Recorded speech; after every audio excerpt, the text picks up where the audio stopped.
Welcome. Welcome, everyone, to my live today.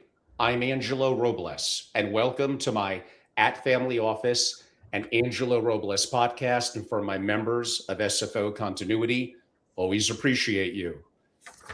Wow, we are in for, I know I say this because I have such incredible guests, but a real treat and something that I think is very important. By coincidence, we planned my return guest today, who's incredible, on geopolitics. Kind of forgot a little bit about Davos, and Davos has given us so much to talk about. The last time I had our current guest on, which we're going to reference, was a year and a half ago. The world has changed a lot. We went 3 hours and 7 minutes, my longest interview ever. I don't think we're going to be 3 hours today, but this will be a longer form conversation. And buckle up. I think it's going to get very, very interesting. I'm calling this Geopolitics 2026, US politics, China, Venezuela, Europe, Davos, the Arctic Scramble, and where smart money moves next. We have a special guest today. That would be Jason Ma, founder of 3EQ. Jason is among the most thoughtful people I know around the world in the family office community, and really one of the very few that has the diversity to go very, very deep in something like geopolitical issues. Jason has an incredible background as an entrepreneur, as a thought leader, as a technologist, as someone who's very active in the community, and really one of the world's greatest educators for families of wealth. We have so much to discuss. Understand, and I know I said this now for my second podcast in a row, but today it's extra important. Most family offices are optimized for order, but history doesn't reward order. Honestly, it rewards preparation under chaos. And right now, the capability under pressure has really, I can make the statement, has never been greater. When family offices, often billionaire families, are interviewed or surveyed, what's the most important thing that is going to be impactful to them moving forward? Ex the US, it's always geopolitics. Now for 4 years running. In the US, that falls to like number 2 or 3. A lot of US people are wrong about that. So international folks, I think you're right. This is a grave concern. And I'm going to do this interview a little bit different with my first series of questions, which are going to be unique. We're going to get right to it. And then I promise you, broadly, Davos and what's going on around the world. So let's go. One, Jason Ma, it's great to have you back. It's such an honor and pleasure to be back with you, Angelo. This is our 5th episode together. Huh? I think we did 3 when you were president or CEO with Family Office Association. My second with your Family Office TV. So congratulations with what you built so far. Well, thank you. You're very kind. Jason, you were on July of 24, so about 18 months ago.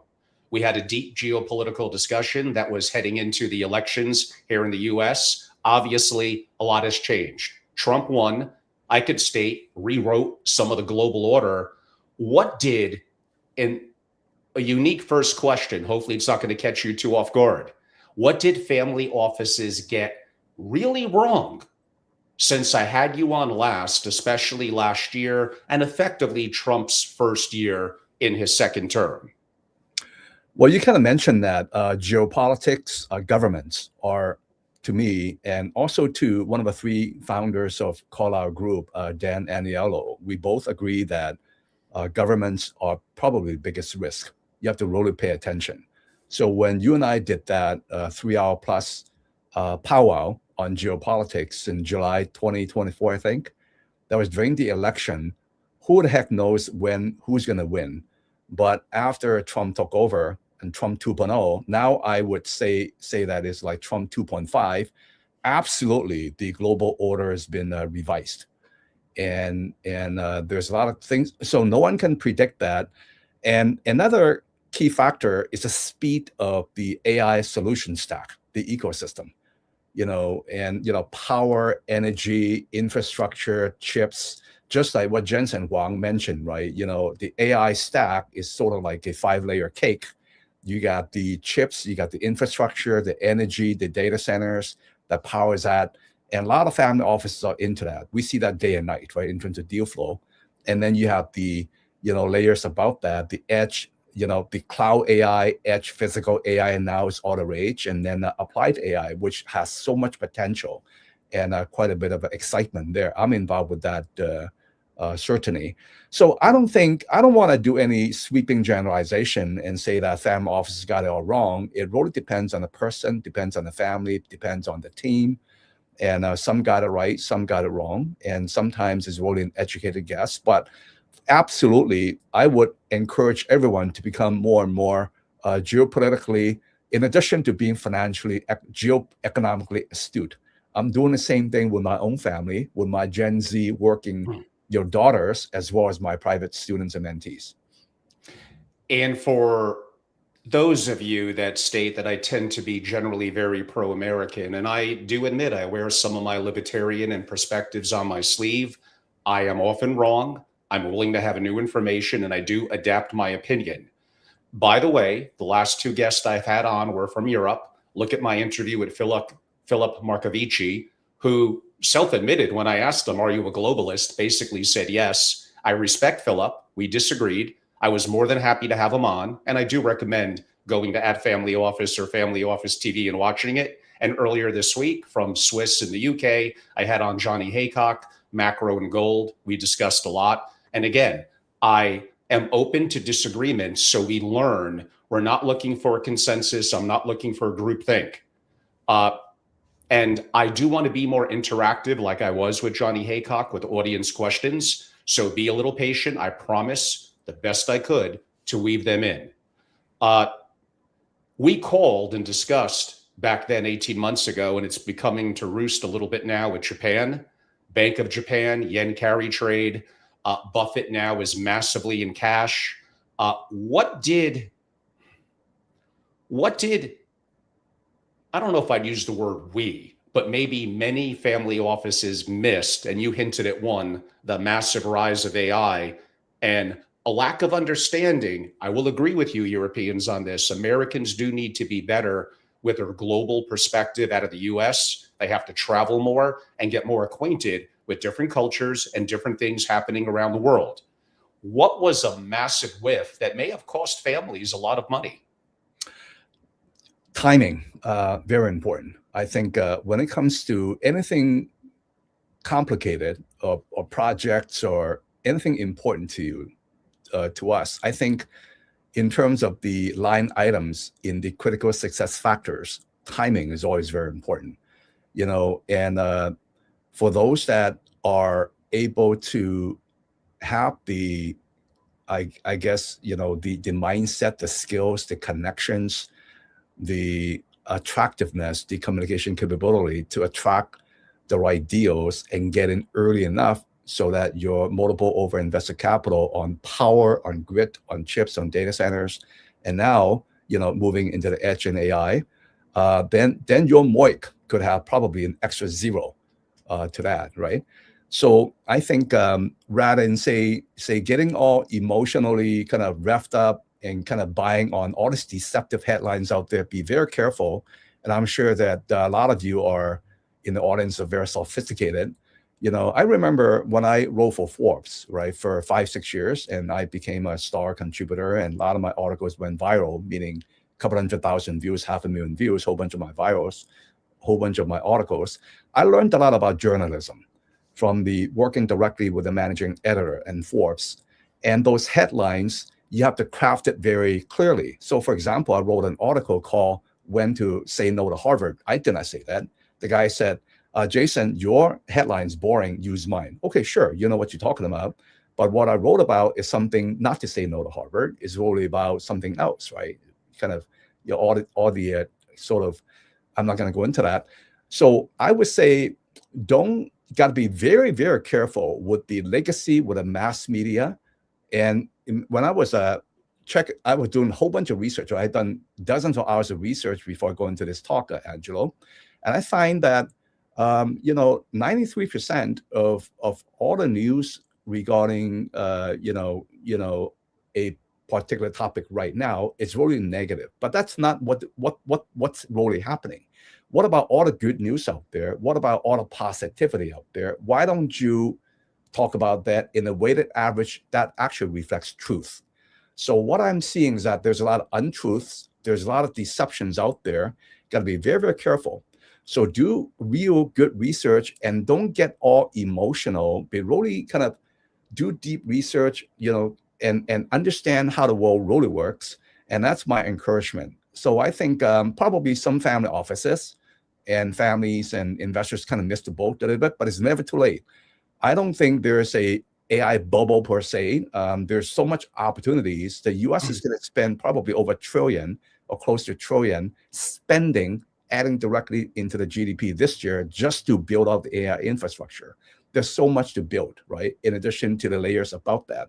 So yeah, I mean, broadly, I agree. I could argue, even myself, going back 18, 19 months ago, AI was even bigger than I thought. Now, a lot of people identify me being very active with AI. I think family offices need to integrate it from an architectural, kind of an institutional perspective, and look at it where it's going to touch everything. It's horizontal, it's underrated even to this day. We won't necessarily get into the bubble aspect of it, those come and go. The reality is, the world, as you know, like I hinted, and we hinted back in July, no longer exist from the past. I would say that's more extreme now. So, in a slightly unusual question, as we're looking now here in middle late January of 2026, what family offices, not necessarily names per se, but their structure, their governance, are going to be obsolete in this world moving forward, and what could they do to adapt? The scary part to me is the ego, the arrogance, and sometimes the fear that get in the way of adaptation and change. We're rich. We're always going to be rich. Everything is fine. My people are awesome. They're the best. When in reality, there's good, there's mediocre, there's bad, and often very bad.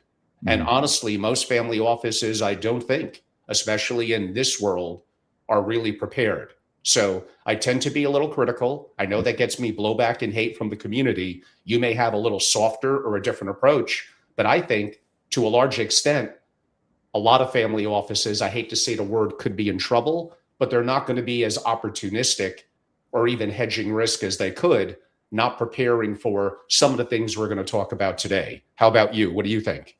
Well, you raise a good point. I think status quo per se is not going to work. You got to go deeper, get help. Kind of understand what the hell is going on in the undercurrent in the world, right? Domestically, regionally, locally, and globally, internationally.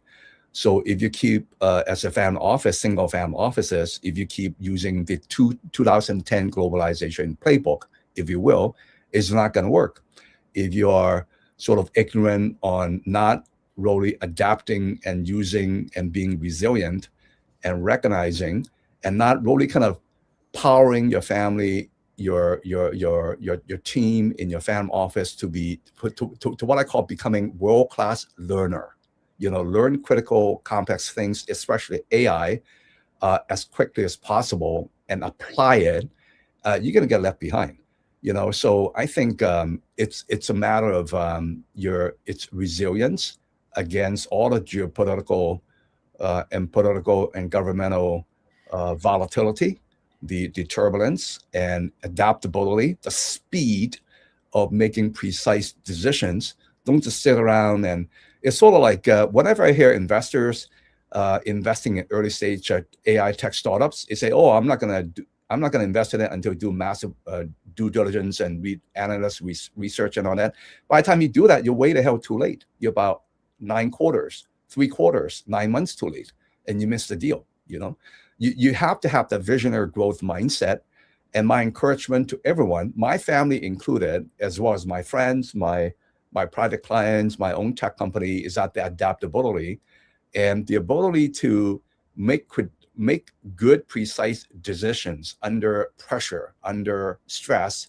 And in my own mentorship framework, 4S and 3EQ, and I say it again and again because it's so true, after 20,000 hours of doing that, your pragmatic, emotional, social leadership intelligence cannot be even more important individually as a team. your visionary story, your belief system. What are your limiting beliefs that you mentioned are ego, right? So I wrote a set of articles recently. The title is Single Family Offices, Ultra Net Worth Individual Investors, the Rise of Smart Direct AI Tech Investing. In there, part of what I talked about is that you got to be very careful because a lot of investors that I see are missing the boat.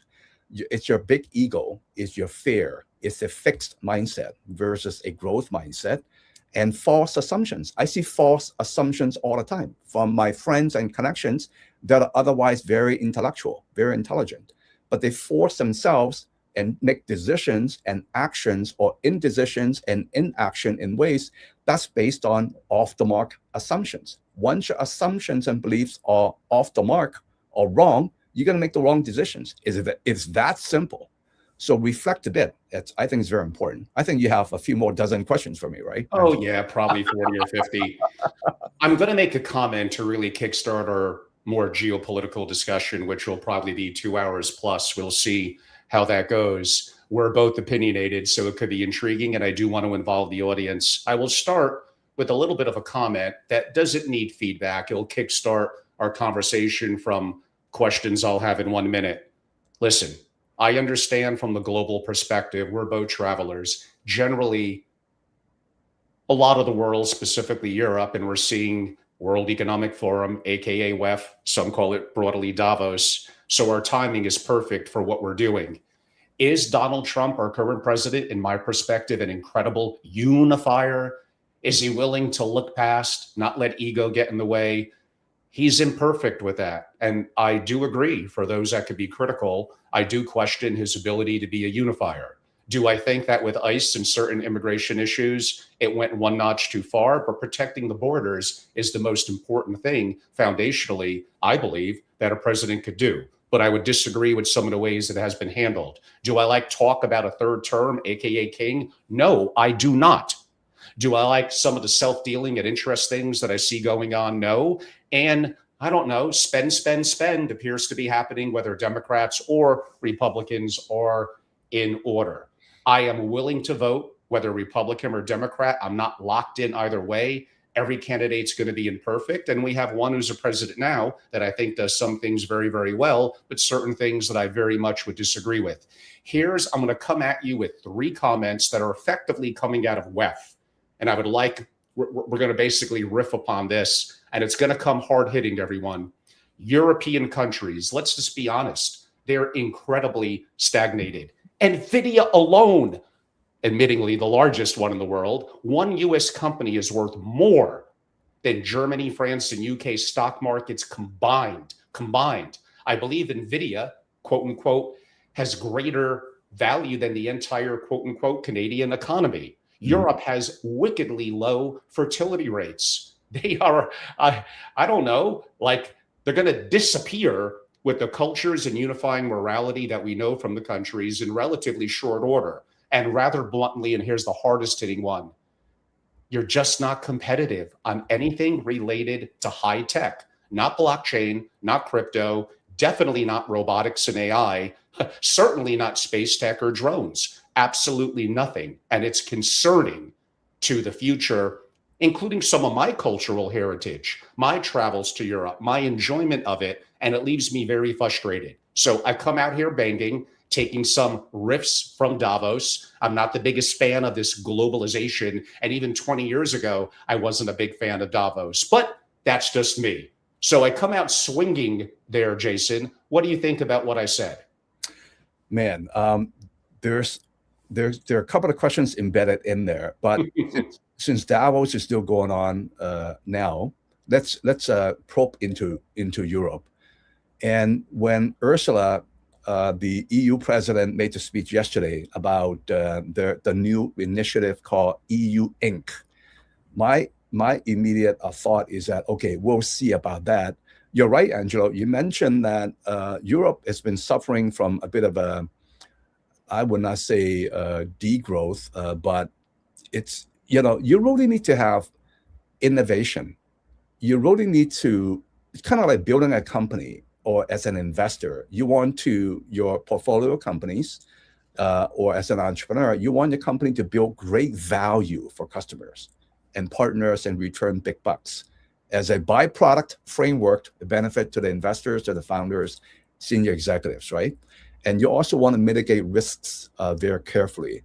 Given that ethos, first principle, I myself, you know me enough to be very outcome focused. Okay, I'm a bit more tolerant in people's style, in organizational style, but I'm outcome focused. But your visionary direction's got to be sound. It's got to be top notch, right? But once the worst thing to do, one of my articles that I wrote is called the 12 greatest young entrepreneurs or something like that, or best is like, if you spend a lot of time and energy climbing on the wrong ladder, that's the worst thing, because the greatest cost to you will be opportunity loss and also long-term regret. So think about that. Europe has been suffering from a lack of innovation. It's like regulation, innovation, lack of innovation in many ways. It does have strong industrial manufacturing power, particularly in Germany. Okay, part of that are their strengths, cars, for example, but the regulation paralysis. And the joke for some Americans is that, okay, American, we focus on, kind of real tech AI innovation, some process innovation, business model innovation, other types of innovation. Europe is regulation innovation. More regulations to make it even more onerous to start, build, grow. You can't do that. So when Ursula presented their EU Inc. yesterday, that makes it much easier to form, to set up companies, to kind of do this and all that within the 27 member countries in the EU. Europe's got about 44 countries. We'll see about that. I hope they're going to succeed, because we want a successful Europe and UK and Switzerland. Of course, some countries are not in the EU per se. We as Americans, we want them to succeed. We are great allies. We are partners, you see. So, Greenland, I'm sure that we're going to probe deeper in that. There's a lot of implications. It's coming. It's coming. And then the elephant in the room from the West standpoint is really China, a bit of Russia, depending on the context. And you mentioned about Trump. Once again, I got friends all over the political spectrum. I love them all. I literally have good friends from the far left to the far right, kind of flaming liberal to super conservative, kind of, ultra religious. I have friends that I love them all. My encouragement when I get on stage, chairing family office forums, or when I coach people, is that, work and socialize with everyone. Okay. So make sure that you're not biased. So for example, A16Z, the famous Andreessen Horowitz, Ben Horowitz voted for Kamala, Mark Andreessen voted for Trump. You go for the most successful venture capital firm ever, Sequoia Capital. Doug Leone, we know each other, is close to 10 billion in net worth, is a Republican for Trump. And then, Mike Moritz, also a multi-billionaire, right? Former managing partner. He's a Democrat voter. They work real well together. That's my encouragement. It's a core message in this thing. Be really embracive. And you don't have to spend too much time with each other in certain contexts, but work well with each other. Respect. I mean, the whole perspective to me, one, they have mass challenges that I hinted at in terms of just births. So immigration, they'll deem as being needed. What is it doing to unifying their morality and culture? Well, I don't know, but you can make some comments that would not be as positive. Socialism reigns. The fact that now we have a constitution in the US that allows us, quote unquote, freedom of speech. The fact that I could be jailed for a retweet or something that I say, and the things that people have been jailed by the many thousands are utterly shocking to someone who believes in libertarian values, that believes in freedom. And I get it from my perspective as an American. If I go to another country, I guess I should be respectful for what their rules are. I do understand that. Right. The taxation incredibly high, the lack of innovation, and the U.S. picking up a lot of the military aspects, including what the Polish president mentioned, I believe it was yesterday in Davos. It's unfair. So if we have that more balanced out, what are your taxes going to go from 50, 60 to 70, 80%? in these countries, which effectively are socialist countries, Norway and Finland yapping about that they're going to be able to have the military might to quote unquote take action and do things. One, do they even have the will to do it? I would say broadly no. And that could get into a deeper discussion relative to their populace. But from the more surface level, and a lot of people of great wealth, including from the UK, have left quietly, where it's easier for them to have tax arbitrage, that we don't have those edges or advantages as US citizens or green card holders. A lot of them taking their wealth, their expenditures, their intellect, their building companies, their tax base to other countries. What do you think happens to a society when people that are that productive effectively move on? It seems to be a negative downward trend that has been happening decade after decade after decade.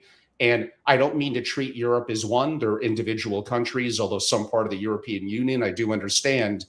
I'm gravely concerned and do believe that there is effectively no hope for a lot of what I see. It's trending in a very negative direction. Now, what my question for you, I'm going to read a little bit from Howard Lutnick. He has spoken at one of my events back in my family office association days in the past. I can't say I'm always the biggest fan, but I think he really nailed it. Some of the things he noted were offshoring has effectively hollowed out the West. Cheap labor destroyed innovation.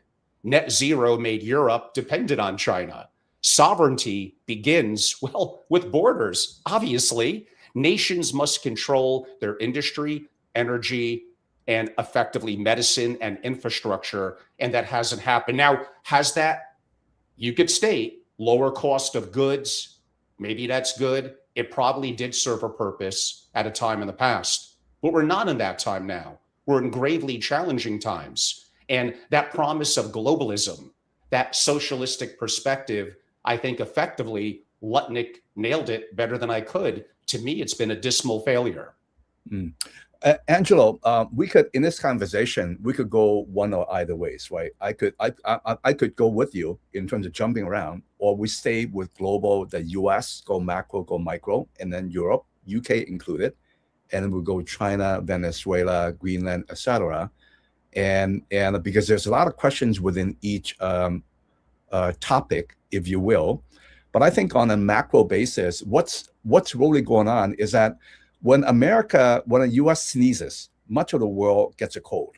It is what it is. That's because America is that consequential, impactful, and it is certainly being the rules are being rewritten. And when Trump set up the Board of Peace, and the objective there is really kind of shift the power, because the UN, it's like a question, an objective question. How come the UN was not effective or did not care much about stopping a whole bunch of the wars? But Trump did. 8 wars. Okay, wars are extremely damaging to people, deaths, economics, infrastructure, supply chain, etc., etc. And it's like you could love or hate Trump, you could love or hate Israel, but my encouragement to people is don't be gaslighted, don't be deceived. What are the real more important outcomes? Kind of shelve people's emotion, and what are the real important outcomes? What Trump is doing, and I've been studying him since Trump 1.0 to now Trump 2.5, I would say, I have noticed clearly that his own persona remains the same in many parts, because he's the master deal maker. He's intentionally troll people just to kind of provoke a little bit to get people on the table, and he sets the table and negotiate. Once you're with him in a room, he's going to win, because he and his team is such a master negotiator. And it's about, just like politicians, right? It's about power, money, and votes in no particular order. Power is very important. The elephant in the room is really China. It's not a secret to the West, okay? And Russia, when it comes to potential damage because of the war power. So, you look at Europe, you look at Greenland, we go into Greenland right now, and I agree with you. I hate it when I see that people tweet certain things that are politically incorrect, they go to jail in the UK. That is just wrong. That's just wrong. Okay. I grew up in San Francisco, so socially I'm very open-minded, very liberal. But when it comes to the older I get, the more wisdom I pick up, the more I understand how the world works. Is like, we better really fix the foundation and then protect the core. And then in the edges, we have a bit more optionality, but be very wise on how we visualize that, strategize that, execute that. So going back to the reordering, Greenland is part of the equation. We could jump into Greenland right now. It's really about the Golden Dome. You look into it's like people complain about the sovereignty of Denmark. I respect that. I've been one of a few Americans who got appointed to the G20 in the B20, which is the Global Business Advisory Council for the forum for the G20, 11 years in a row. So I see quite a bit from that, from other situations as well. We really, the point is not to step on people's toes. The point is we need to secure the defense. We need to plan ahead because the ice is melting. There's going to be new Arctic routes, not to mention some good minerals we could take advantage of. And when you look at NATO, right now, NATO is such a big thing, Davos and all that. But when I analyze the numbers, right, in the past decade, the United States has been contributing 60 plus to 70 plus % of total NATO budget. And the budget is today is like 1.3 trillion. Think about that. And now Denmark is a tiny country. I love the Danes, right? 5 million, small country, small economy, small military. But if it gets into trouble, if Russia attacks them, then NATO is going to protect them. But you cannot be an entitled little brat and complain and kind of while you're sort of semi-freeloading. And around the world, there's a lot of freeloading or semi-freeloading. When Trump bluntly said that America is being taken advantage of, he's not kidding you. I agree. I see that all the time. I travel 2 to 3 million miles. I've done a lot of business, right? So connections, that's really the truth. And he simply lift up the band-aids in all over the world. No one likes that because if you're status quo, if you're benefiting from that, it's going to hurt you. But you have to wake up to the reality and certain things that Trump is doing. It's like I care about outcomes. I care about economics. I care about security, strong military. I'm in Silicon Valley. I care about innovation. I care about being number one in AI and tech. I care about the security of my daughters, of my students, of my friends, of my family. I care about all that. Those are outcomes. The style of how they do it, I have a bit more tolerance for that. I have noticed that Trump has gone a lot more diplomatic on how he communicates. And once again, I encourage people not to get all so insulted and frustrated. It's like I call it don't play the devil's game. And let's focus a little bit in Greenland because new information has come out effectively in the last couple of hours today with Trump's conversation. I'm going to lead that part of it, though, Jason. And maybe my year's a little off. I believe it was 1917, World War I. Think about it. The U.S. purchased the now the U.S. Virgin Islands, a U.S. territory, from guess who? Denmark. Absolutely. And why they thought about it from the rise of Germany, having effectively greater access from a variety of perspectives to our U.S. Western Hemisphere. So just a little bit of irony there. So I was going to talk about Greenland from Trump using some strong words, rhetoric, talking about 51st state, going a little bit back from military intervention, but using economic means that would be every bit as powerful. And I get it. It was over the top, concerning to many, but did it work? And the deal still has to be finalized. And no, it's, I guess, not going to be a 51st state, but it looks like he effectively got what is going to be, admittingly, valuable to the U.S., I think valuable broadly to NATO in the West, and protective from the rare earths, the energy, the ports, and how things are changing again with climate change and shipping routes. You mentioned the dome. So why don't I'll allow you to have an opportunity to give an update to the audience on where we appear to be now. That could change in the next hour or tomorrow with Greenland, and why it may be important to all of us as I describe. Okay, once again, be outcome focused, be results focused. Okay, what the U.S. once again, if the U.S. sneezes, the world gets a cold.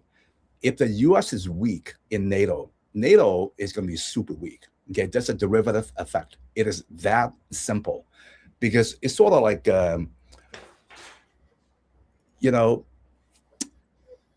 private equity. Okay, you could acquire 100% of a company, you own it, or you acquire the majority, you still control it. And there are creative structures where you still pretty much get all the terms that you want. So when a soft deal, the framework was struck, was it yesterday?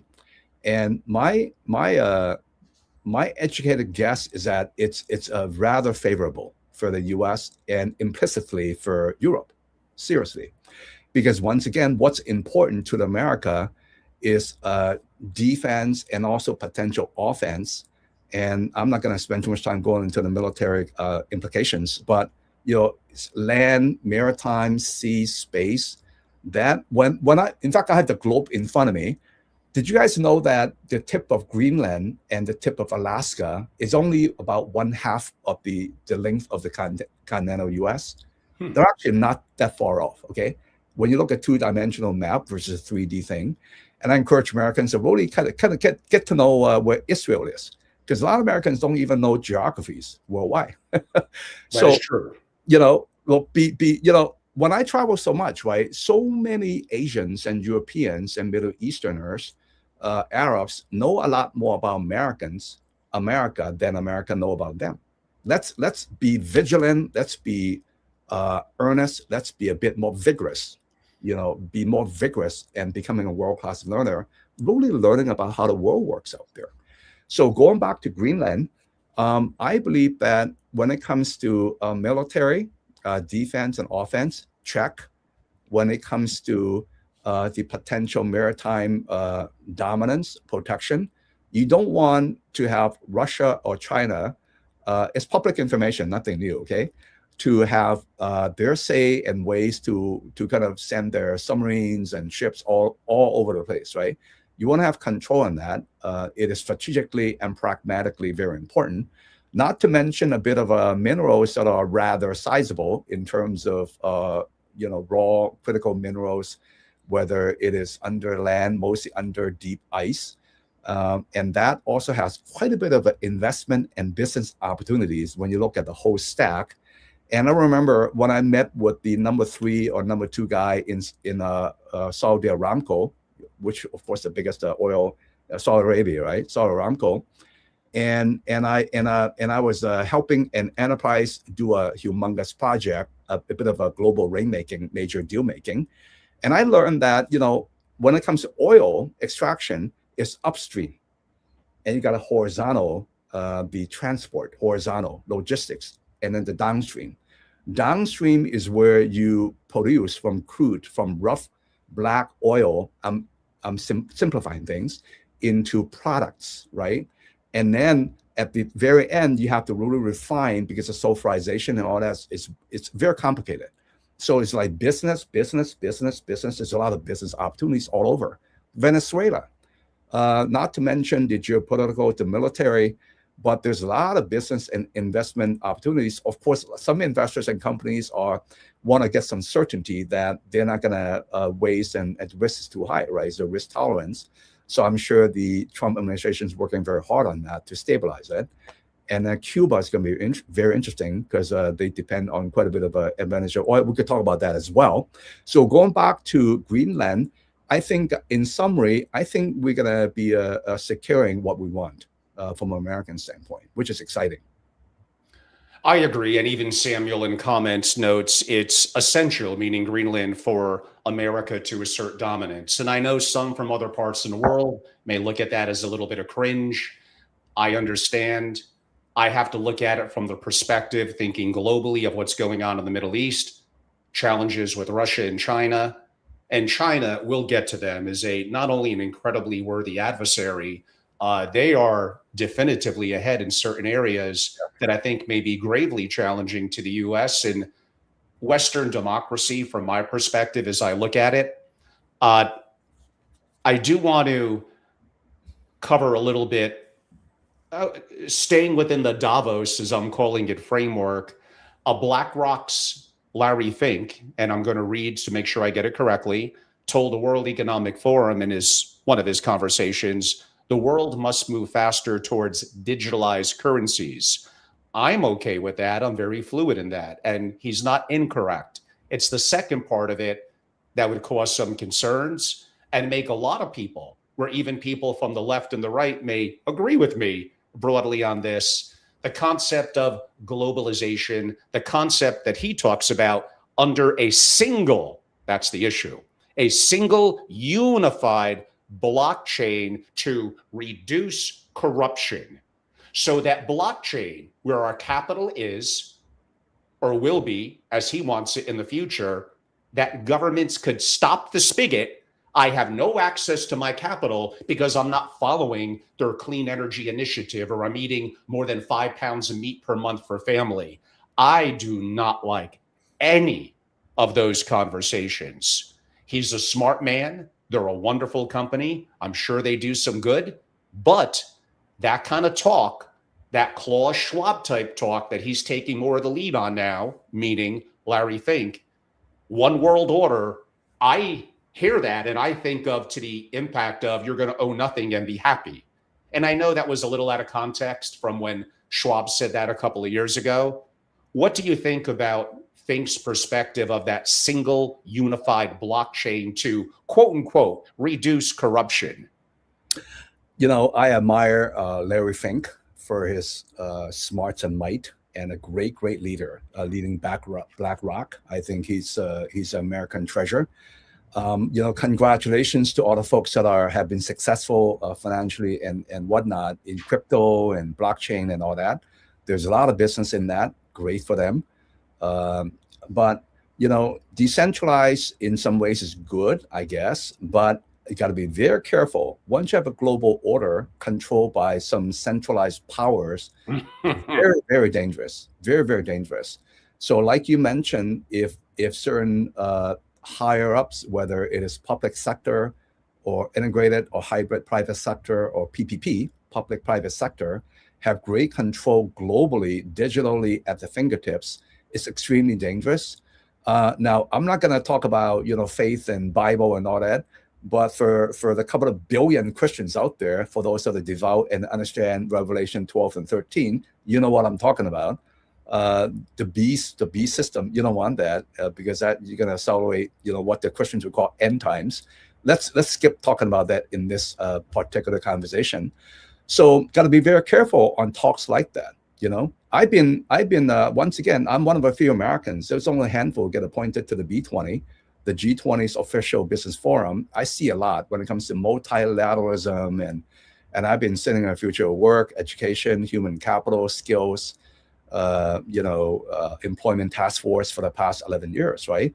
So, and this year is very exciting because finally, after a cycle, the United States is leading the G20, and the B20 is part of that, and the B20 G20 summit is going to be in Miami. I'm very excited about that.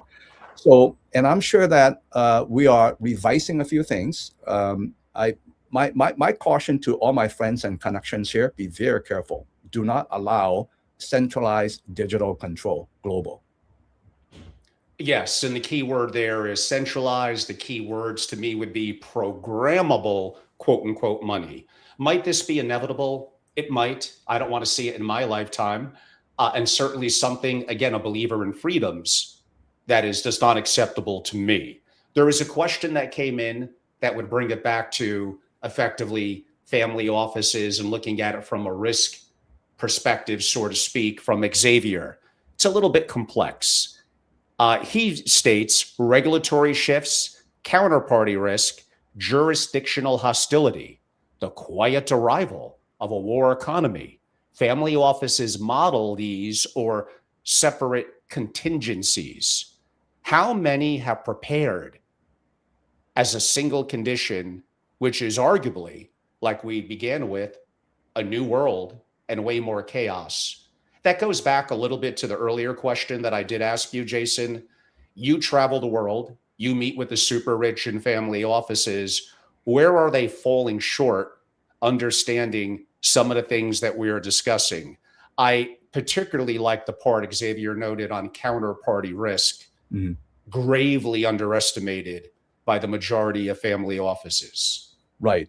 And I think you're gonna have a couple of questions for me regarding U.S. politics later, right? But when it comes to your portfolio management, kind of take it to the next level. Built-in geopolitical risk tolerance is like when you are preserving your wealth, you're growing your wealth. Now is not only that traditional family office or ultra net worth family equation, right? Wealth preservation and growth is really also smart, wise, incisive, precise adaptability and speed of decision making. Do not allow these highly intellectual MBA sitting and committing investment committee and kind of go all bureaucracy and talk. Okay, I see that happen all the time. There's a lot of stupidity as I see out there, frankly, bluntly speaking. There's some great CIOs out there. There's some great investment committees, but do not allow it to be degrade and sort of just kind of, one of the things I noticed, right? It's not 80% mechanics. It's 80% psychology, 20% mechanics. It's not the other way around. It's not 80% mechanics, 20% psychology. It's 20%, 80% psychology, which includes your mindset, which is kind of your belief system, your skills, your character, along with your emotional, spiritual, mental state of mind management. How strong is that? Which part of that equation can you improve on? You see? So when it comes to this gentleman's comment and question, jurisdiction is very important. The Senate, who the hell knows, the House may flip, comes midterms. And then you might have Trump is still going to have the EO power and his power, but the legislation part, House and the Senate, assuming the Senate is going to stay Republican, the House is going to flip to Democrats, you're going to have a quagmire. You're going to have some standstill, right? So how do you account for that? Does your portfolio, is it built in, or your next level portfolio, does it account for all that? How adaptable are you? How fast and quick and smart and connected are you? Are you getting help to kind of navigate your optionality around the edges? Protect your core. If you think your core is very sound, protect that, right? Kind of ring fence that. But your adaptability, your resilience, your 4S and 3 EQ, I think it's going to come in pretty handy. Yeah, I mean, Xavier, you ask a complex question that's a little off topic to the core for today. And I have talked about this, and I've consulted to families, including American families that are too siloed in American thinking and their resources. You need an onshore and multiple offshore plan, resources, diversity from some level of US exposure, direct ownership of gold and Bitcoin that is not with counterparty, quote unquote, risk, or as close as you could get. Work that you do in your foundations, complexity of intertwining your resources, deep connections around the world, becoming anti-fragile. There is no easy answer. It's complex. I would use the word sanctuary locations in cities, different from the way that we're looking at it now here in the US from a different perspective, but having resources in Switzerland, possibly parts of the Middle East, in Singapore, LATAM, Paraguay, Uruguay. Now, that takes more effort, more work. Right. It may not even yield greater results in the short term, but it mitigates risk and helps to address counterparty risk. Is in some ways a claim that you have on your assets and resources. It's not quite bearer like a gold bar or crypto in my hand. So again, it's a snippet of an answer that's very complex and a little off topic, but indirectly relates to the conversation we're having today. Jason, we won't spend Angela, let me add to that. Absolutely. And it really depends on, be anti-fragile. You use that term quite a bit. I agree. Be anti-fragile, especially with Gen Z millennials. So be anti-fragile. And, we do need to have some solid assets that it's gonna stick around no matter what, right? Based on like some key commodities, some key real estate. Those are good things, right? Because they're not gonna go away. Although They could be taken from you. California, which is one of the topics, it could be semi taken from you, which is not good. But I agree, right? It's not too portable. It also depends on, I guess, the size of your pocketbook. When it comes to multi-billionaire single-family offices, they tend to be a bit more conservative in protecting what they have. They're not gonna, write, like $100,000 check to do angel investing, invest in 1,000 companies, right? And my joke is that these 8 to 9 figure, the ordinary centimillionaire SFOs, some of them still want to add a zero to the net worth, so the risk tolerance is a little bit higher.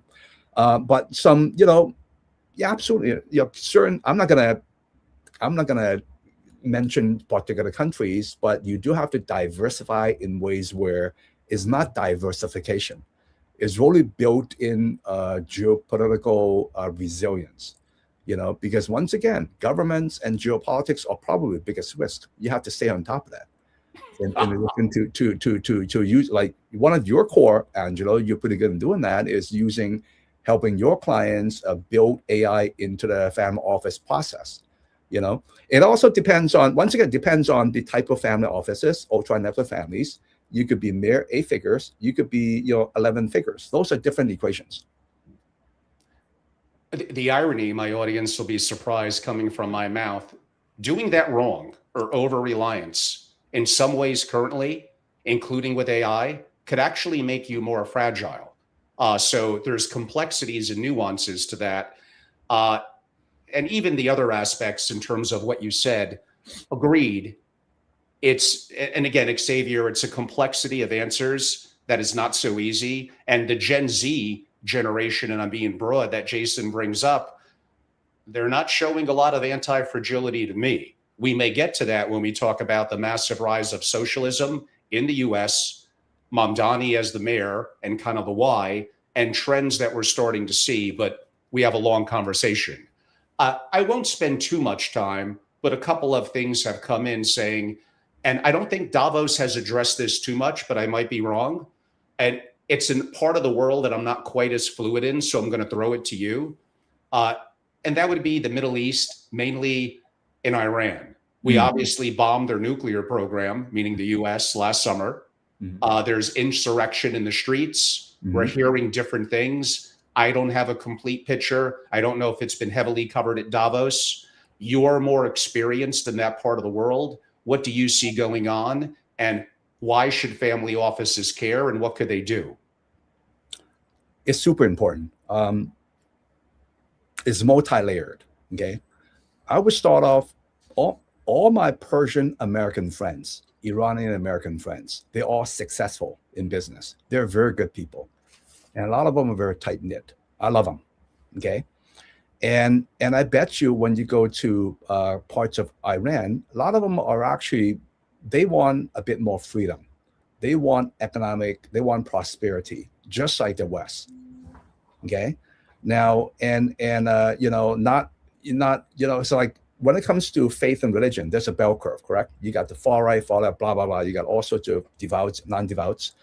And when the current regime took over decades ago, their ideals are rather different than the regime before, and the ideology, wiping Israel off the map and kind of take out good part of America, that's been a bit of an ideal. It's a belief system. Okay, and the biggest risk to present it to is, sometimes I thought, hey, Dubai is too good to be true. You're so close to Iran, and I'm sure that kind of UAE and Qatar and Bahrain and Kuwait and a part of Saudi Arabia, they are a bit more relieved now that the potential nuclear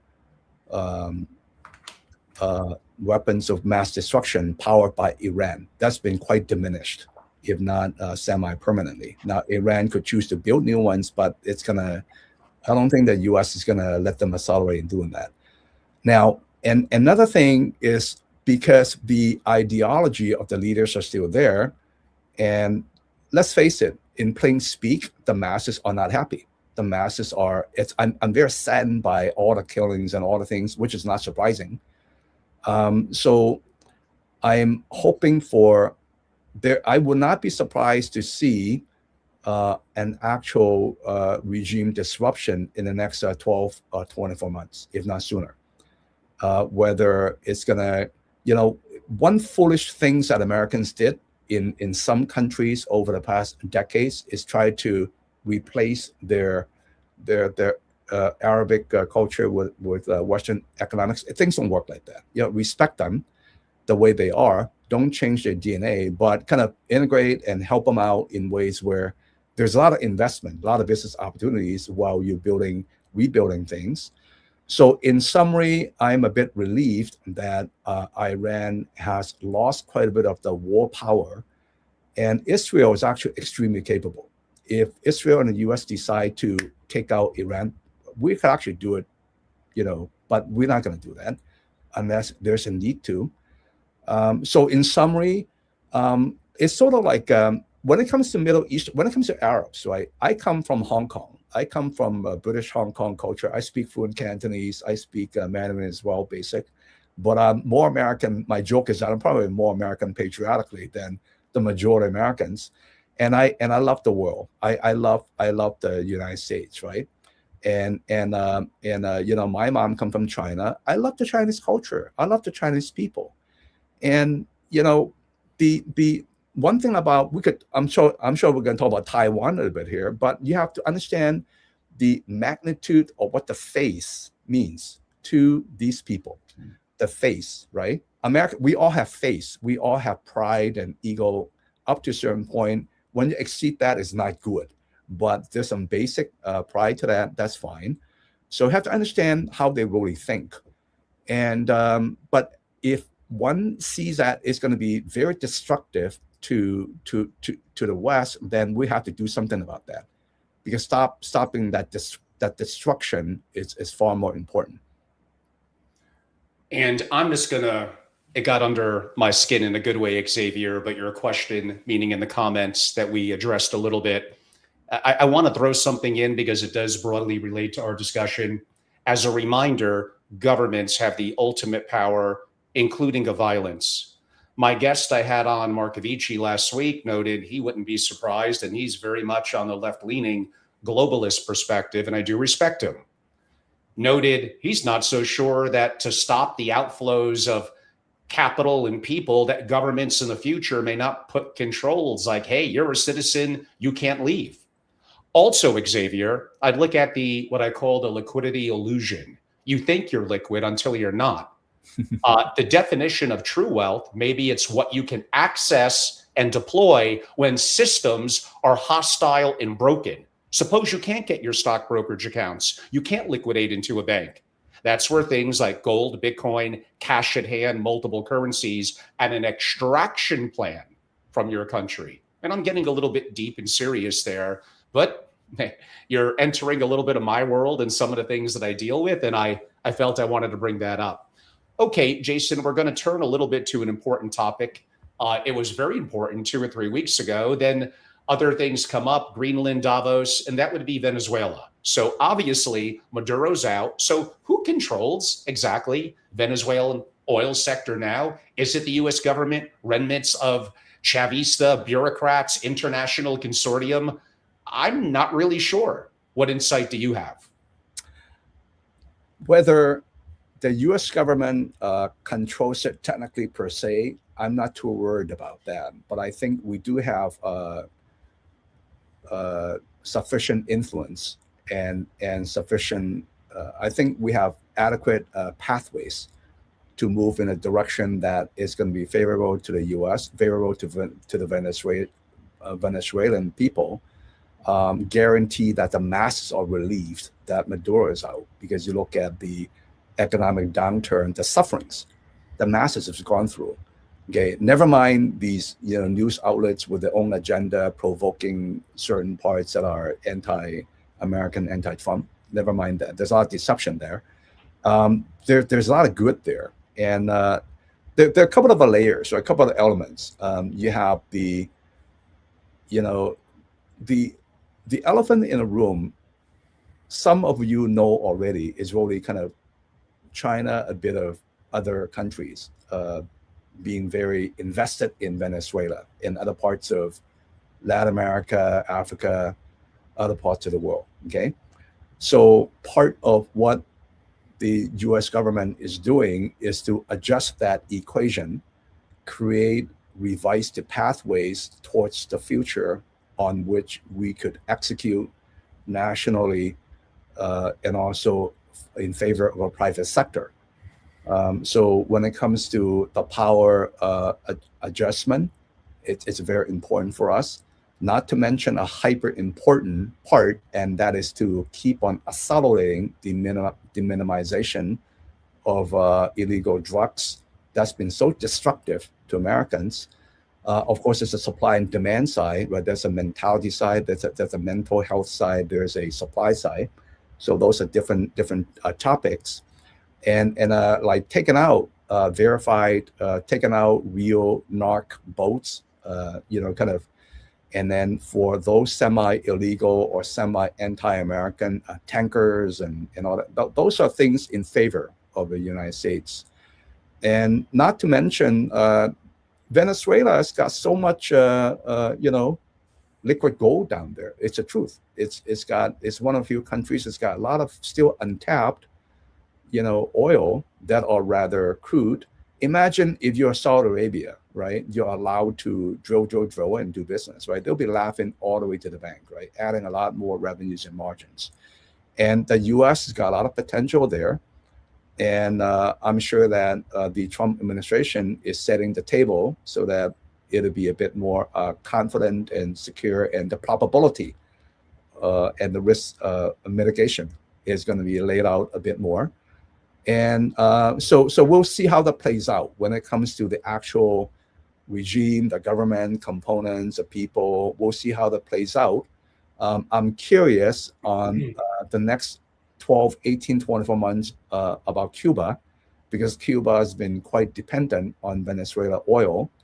And Cuba is not exactly a democratic. I love, I had Cuban cigars before in Hong Kong with my friends, and I enjoying, good old. You're talking my talk now. Smuggled cigar, over fine cognac with my friends in Hong Kong. The Asians, the Hong Kongers, the Chinese, the Americans, the Brits, and all that. But let's socially, I think the business, it's a good thing. I think we're moving in the right direction. Now, part of the process, there might be some mistakes made here and there, might be too rough here and there. It is what it is, right? But if the overall, there's got to be some collateral damage. It is what it is. You cannot, once you have law of large numbers, once n equals 30, you have a bell curve. Nothing's perfect, right? So the overall is good. It's unique in Venezuela. I could say Colombian border security, Brazilian resource interest, Cuban, as you noted, influence networks, China's Belt Road investments already in Venezuela. So post Maduro, who's fighting for control, and how does that affect either U.S. and even family and investment capital deployment? The risk is pretty significant. Yeah, I don't have an answer to that. We'll see. I think overall we are moving in the right direction, and we are also shifting how Latin America, who to do business with, who to watch out for, and who are we helping to reconfigure a little bit, revise the equation so that it's going to be a bit more favorable to Americans further up north. And once again, the elephant in the room from the American standpoint is really, frankly speaking, globally, China. So it's not written so much, and you see a lot of true headlines, but a lot of deceptive headlines and articles rolled out there, and you watch it all the time with good parts of legacy media. I see it all the time. I'm like, it's like comedy to me. It's like things don't work like that. But I think part of what the administration is doing is, once again, reconfiguring, kind of adjusting the power equation, and not to mention the business opportunities, the growth opportunities against China. And that's within Venezuela as well. There was a question that did come in. I don't think Jason and I could audit, so we're not going to know, but I will ask it. Venezuela is widely reported to have the largest proven oil reserves in the world. What about 300 million barrels? But supposedly, per the comment from Primal Key, self-reported, not audited, he calls cap. For those of you over 20, that means nonsense or a lie. So, like, how do we verify? We know it's crude as hell, more expensive to utilize, to refine. And again, like, I'm not an auditor, I have no idea, but I did want to ask the question if you have an opinion, Jason. I think let's not waste time on that because we're limited time in this session. That is another talk for another time. I think we should move on. Got it. And there is a question that came in on actually Larry Fink and BlackRock. We did answer that, admittingly a relatively brief answer because we have so many subjects to cover. So I do agree with you. It's of some level of concern. We addressed it about, give or take 20, 25 minutes ago. I mean, really, at the end of the day, a lot of this is going to come down to how does your capital, more than just your access to wealth, your legacy, your intellectual capital, which is part of anti-fragility, survive the next 100 years. And this goes back to a bigger picture that we're looking at for families. And ironically, I think segues into our next section, which is an important one that I hinted at a couple of minutes ago.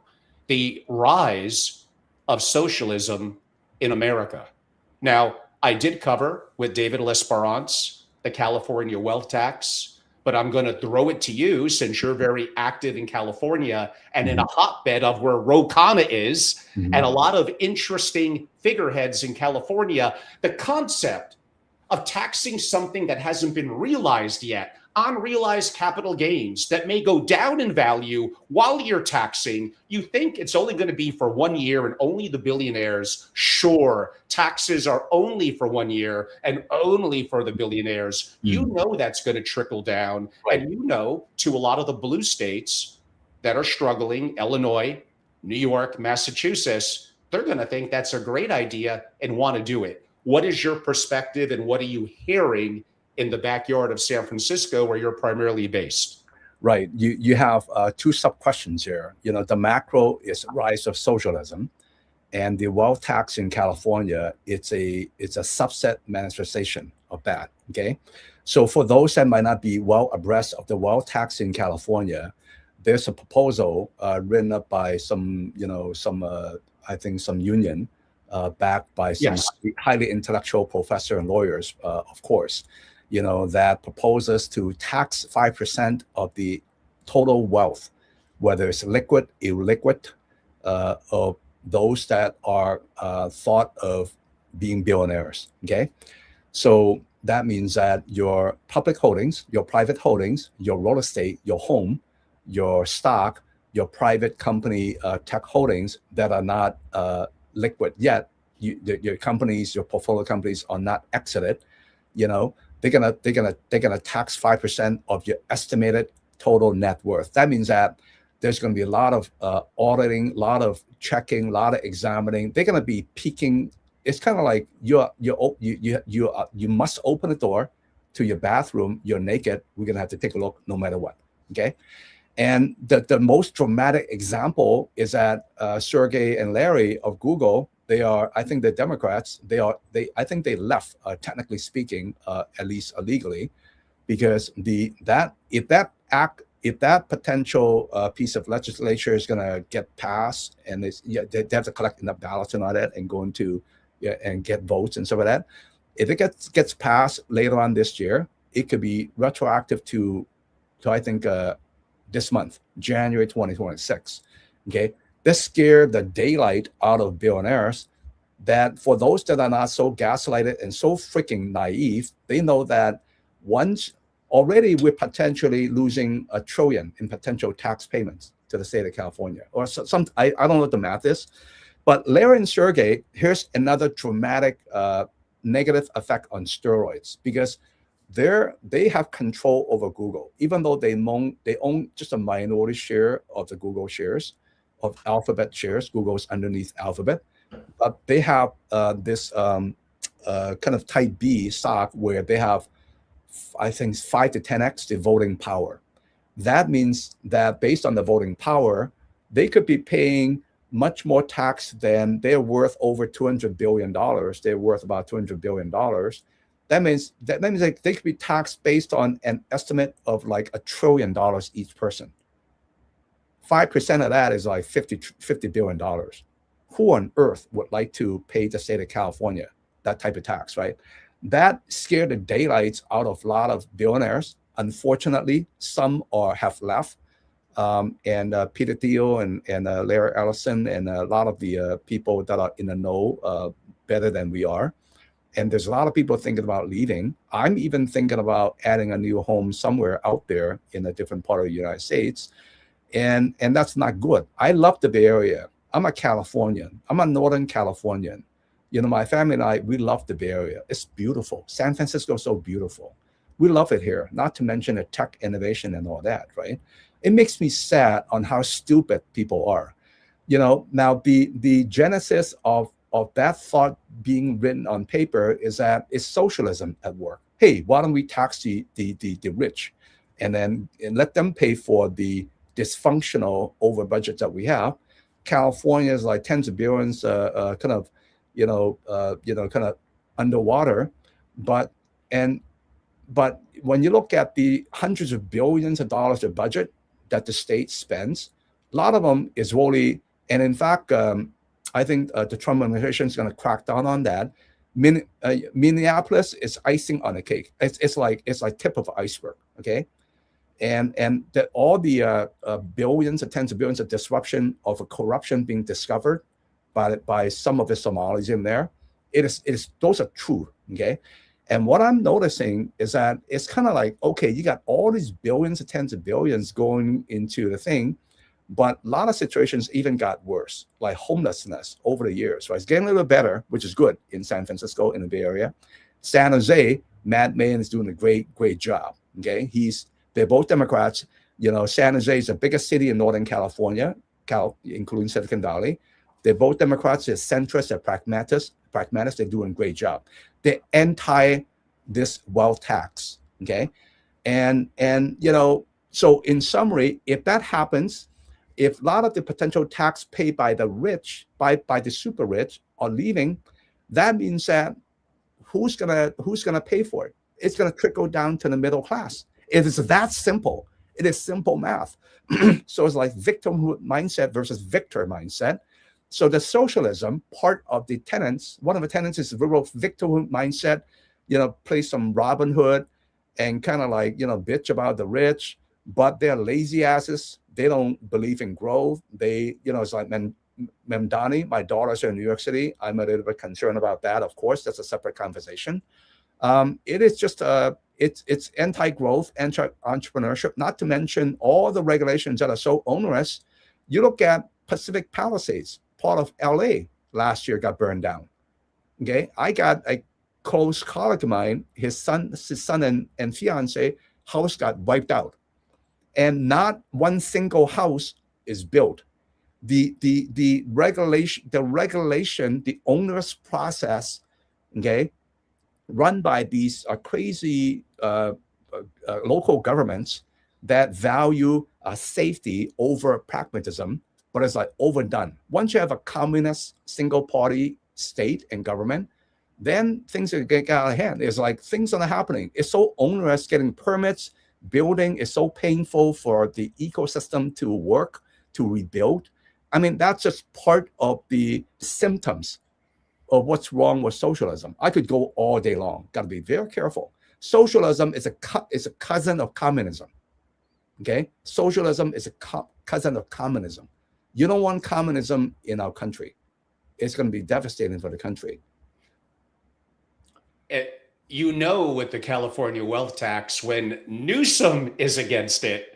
Now, I think there's political reasons why. That I give but for political reasons, right? I said 5 years ago, one day we're going to explore in this country taxing unrealized capital gains. Sadly, I think one day, maybe not this time, I will be proven right. I hope I'm wrong. I look at the leadership when I think of the Democratic Party currently, very different than when I was growing up. I'm thinking of Newsom, of AOC, Ro Khanna, Mamdani. What socialist to the core. Very, very different than my memory, even 15, 20 years ago, let alone 30, 40 years ago. On the subject, one, your backyard, San Francisco, the other, one of my backyards, Greater New York. And again, these are the two epicenters of finance in their own way in the US. Politicians incredibly hostile, Mamdani here in Greater New York, to wealth. How do you operate a family office infrastructure in cities that want to tax you to oblivion? Mr. Wonderful states, why would I ever want to start a business in a place like New York City?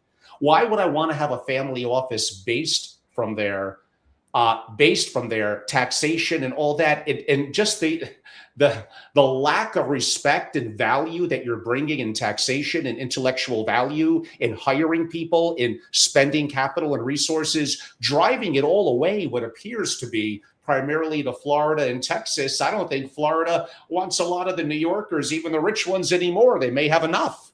They have quite a bit. Being outcome focused, right? Prosperity, safety, strength, innovation, joy, true peace, not some gaslighted, self-righteous BS out there.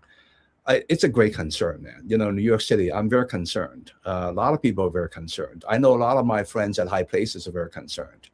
And a lot of them are trying to accelerate leaving. Once again, it goes to jurisdiction, goes to geopolitics, goes to predictability. You have to build in within your core, within your portfolio, recognizing what your risk tolerance, right? And kind of make some wiser predictions, work with wise advisors, and all that. I'm very concerned. When it comes to those political individuals you mentioned, they are, not to mention Elizabeth Warren, not to mention Bernie Sanders. I kind of forgot about them. Now, Ro Khanna is a great guy, man. He's a very smart guy, but maybe because of the way I see it, I may be wrong. If I'm wrong, I apologize, but it's okay. He's thinking about his future. He's still a young guy. I think he's in his 50s. He's the world's ahead of him. He's already probably projecting that progressive socialism is going to be the majority. Okay, why don't I get on to this boat now? You see, and Newsom, it's public information. You can even go to YouTube and kind of type in, right? When Willie Brown, a former San Francisco mayor, one of the things I like about him is that he made the San Francisco, the mayor, the building, put some gold over it. It looks look more glamorous. I kind of like that, actually. It looks kind of nice. But, Willie, Newsom was his mentee for a long time. He said publicly, a couple of years ago, he was smiling and said that Gavin Newsom wanted to be president yesterday. He's politically very ambitious. He wanted to be president yesterday. A guy like Newsom, I've been watching him for a long, long time, right? Ever since he was a SF mayor, very slick, very handsome, gray hair. And I was very grateful, even went to one of his vineyards for a family office summit. I'm grateful for. But, he's one of those guys where he probably, he knows it. He could probably pass lie detector tests like this. So smooth. See, when you go for polygraph, my guess, polygraph, test your biochemistry, test your pulse, test all sorts of things, right? My guess is that he could pass a lie detector test, even though he's lying like this. Okay, so you got to be very careful. The persistent major deceptions out there from his mouth, it's almost comical. I just watch how he talked, what he talked about, how he says it, information he left out, the tone, the deceptions, right? The devil wants to destroy you. The devil wants to lie to you and accuse you. The devil wants to deceive you. If all that doesn't work, he's going to distract you. Think about that. Okay. So, Gavin appears to be central anti-wealth tax to cater more to the center, even kind of brought on certain people from the right. Once again, I love everyone, okay, on this podcast. to try to garner his image, build his, PR and all that, to kind of position himself to be an upcoming strong candidate representing a D party for the next presidential election. It's quite clear. It's quite clear. So I am very concerned about the far left taking a bit more control. Democrats. I praise the SF Mayor Leary, who is a son-in-law of the Levi's Strauss clan. I praise the San Jose Mayor Matt Mayen. They're doing a great job. They are centrist Democrats. They're pragmatic. San Jose, I encourage everyone, listen to me. The city of San Jose has got 1 million people. It's the biggest city in Northern California. So San Jose, San Francisco matter in Silicon Valley, Bay Area, Northern California. Matt Mayen in San Jose, he even has a real-time dashboard to measure how he and his government's doing on some key important metrics out there. Homelessness, other important metrics. How cool is that? Very transparent, very accountable. I wish the entire country model after him, you see. Not some bullshit, excuse my French, some BS deceptions, political rhetorics to try to gaslight people. Gaslighting means try to deceive you. But if all the inputs in your mind and soul over the years is from deceptive legacy mass media and other echo chambers, and not to mention, I'm a private chief mentor, right? That's my other hat, other than being a businessman, investor. I know that quite a bit, is that think about the inputs that's been infiltrating your mind and soul, okay, and your nervous system. Your K-12 education, your family, your higher education, your echo chambers, the mass media, legacy media, social media. So think about how much of that is really truthful. Law of independence, right? 1 times 1 times 1 equals 1 is perfect. But 0.7 times 0.6 is like 0.42 is far from perfect. Okay, then 0.7 times 0.7 times 0.5 times 0.6 times 0.9 is very imperfect. The end product is going to be actually very suboptimal. That's what's happening. So a lot of young people, including some middle-aged people, are so deceived and gaslighted about the benefits of socialism. Got to be very careful. Okay, parents out there especially, I encourage you to feel free to reach out to me, and got to be very careful. I know that some of your children don't listen to you quite well. It's very difficult. I realize that parents are in a very difficult position. Just be very, very careful. America is based on Judeo-Christian values. Let's stick with that, And one comment to the audience, bring it on. If you have questions that disagree or commentary even from me and Jason, I encourage that. We don't get enough of it. So please do have an opportunity to bring it on, even if you have a different perspective. Just in broadly thinking, I'm going to ask questions on China in about 30 seconds, Jason. I had an incredible guest on that taught me a lot of lessons, Adam Robinson. Hopefully he'll come on shortly again, and reminded me that people in incredible power, Trump and Putin, Xi, and well, maybe that's kind of among the big three, they have information that you, even as a billionaire, you don't have. Mm-hmm. They have information and resources, yet you're making decisions obviously without the full picture. Mm-hmm. When you see them make tactical decisions, they're weighing the odds and the percentages and the risk on information that they have that you don't. So information asymmetry, and that goes back a little bit to Xavier's question from earlier, all lead to the complexities for a family office of kind of what to do next. Jason, a core part of our discussion, US versus China. When does a Cold War get hot? Is it Taiwan this year or next? South China Sea? Cyber attack? How could this play out? Very complicated. Ever since the U.S. led the victory of World War II, we've been pretty much the dominant power. A bit of a situation with the Soviets decades ago, but that's fairly solved. And the premise of Americans helping China decades ago was to we believe that it's going to be play within the world order, which is still pretty much led by the U.S. Okay, and it turned out in recent years not exactly like that, and not to mention the very aggressive gestures, and not visibly the accelerated, very powerful military buildup. Now China's got more warships than the U.S. Okay, and because for a few decades in the past regimes under America in a way has been quite distracted spending, overspending, unfortunately, very stupidly, trillions on Iraq and some Middle Eastern wars that we could have averted, and we did not even get the damn oil. How stupid is that, right? And, and over time, China has moved in a direction, and I respect all the leaders out there because they're doing what they think is right. And it's come to the point where they are certainly asserting to be the other superpower, potentially militarily, and not to mention the AI, and they became for quite a while, still today, the manufacturing powerhouse. Not to mention some other advantages that really kind of caused some concern on both sides of the aisle in Washington. And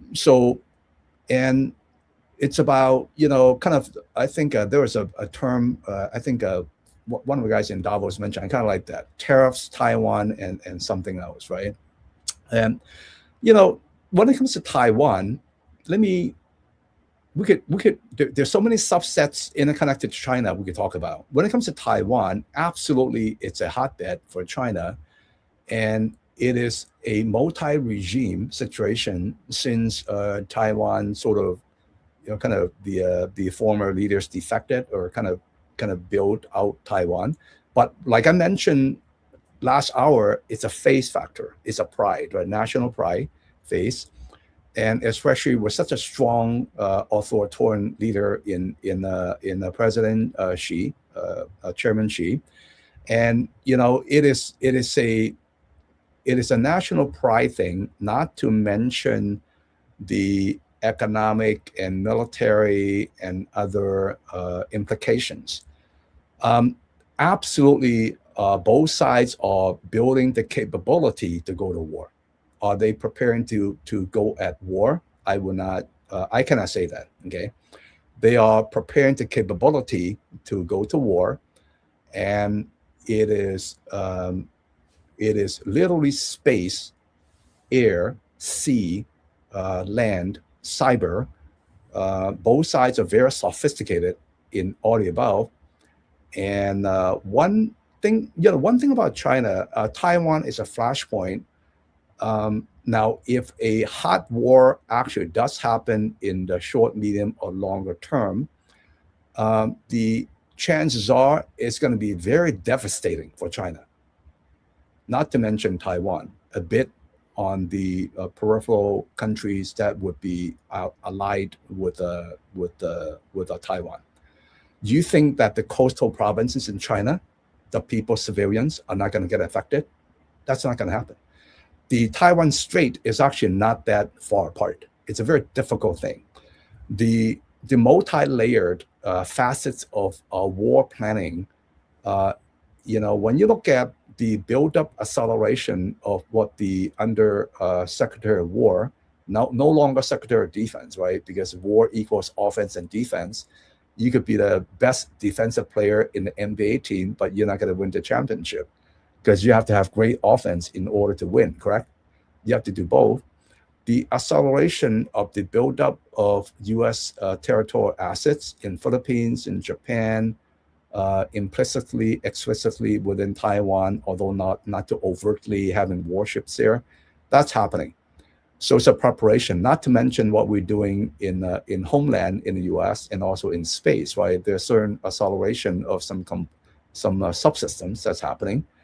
Of course, personally, I would encourage not to go to hot war at all. It's going to be devastating in terms of casualties, economics, plus other implications, rippling throughout the world.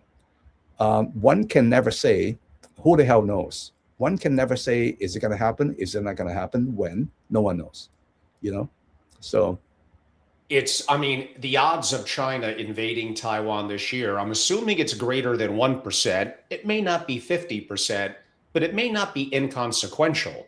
And Correct. the impact on the world, on the region, on how it could escalate, and the impact on stock markets, governments, AI, there's a, Right. whoa, Not to mention, the parallel system's been happening already. It began years ago. The true. parallel systems, right? China wants to catch up and build its dominant, assert its dominance throughout the world. The U.S. woke up under Trump 2.0. Actually, it woke up in 1.0, although Trump was a newbie in Washington. Trump 2.0, now Trump 2.5, much more savvy with critical mass, great team around him, et cetera, connections, know-how, and there's a lot more allies than a lot of people think that are actually for the U.S. And although Trump, once again, part of his style, right, art of negotiation is to troll people. That's bound to piss some people off, but he kind of does it intentionally sometimes. And to get people on the table, he sets the table, negotiate. Once you get into a room with him, chances are he's going to win. Now when it comes to parallel systems, right? AI, we have to win the AI race, man. China's got massive data. They own it. I used to use WeChat for years and years, right? The joke or the fact is that even if you're overseas Chinese, I'm a Chinese American, right? Everyone's on, all the Chinese in China, outside China, or use WeChat. I did it for years, but I stopped using it years ago because I don't want Tencent and implicitly, the higher ups to have my data, etc. Angelo, most of us in this virtual room, and me, we're being tracked already. Let's face it. Okay, it is what it is, and so I understand how the world really works. I'm hoping. Look at Japan. Look at the some advanced military capabilities Japan is coming up with. The preparation is interconnected. It's happening already. So I hope we're not going to enter into a hot war. And there's a subset topic I want to talk about, but it's outside of scope within this session here. So I'll reserve in talking about that. Yeah, I mean, we could even get into a stock or public and private company discussion, what's impacted, what happens with Palantir, how about private companies like Anduril that are doing, some would say, interesting things that could be to the US's advantage, but we'll save some of those discussions for a bit of a different time. Going back to what you said, I don't think, and again, Americans can be isolated and somewhat ignorant at times.